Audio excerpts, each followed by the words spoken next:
When you were in Congress, what did you hear about the so-called contractors? Because ngayon lang din lumalabas that allegedly a lot of House members are themselves contractors.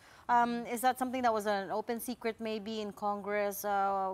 What did you hear about it? Yeah, it's an open secret. Unfortunately, our electoral system has been rigged to a point that those who are not genuine representatives of the people, whether district representative man or kahit sa party list, nakakapasok talaga. Yung meron naman ng malaking mga uh, interests, no? Whether sa kanilang already existing corporations or yung mga connections na meron sila.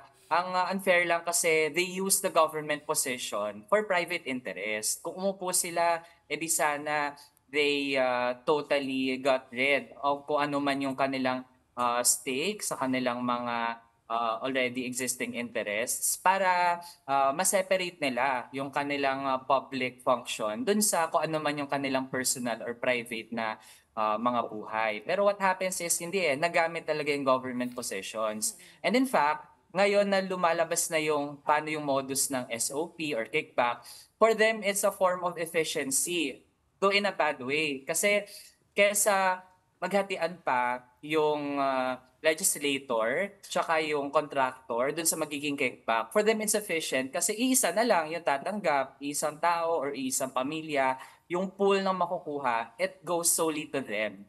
Wala na silang paghatian pa. So lalong lumala yung korupsyon at part dyan itong mga contractors. So I guess the question is, Raul, what should be done there? Actually, tinanong din namin yan kaya Kong Erice, and he said, kailangan i-declare talaga ng mga congressman sa sala nila yung kanilang business interests. But at the same time, we all know, ang lusot naman dyan is you just divest from the business. So what can be done here? Yung isang pwede, while I would agree na dapat talaga mag-divest din, pero that can be done after the elections na okay, naupo na, so para malinis na sila, they would have to divest.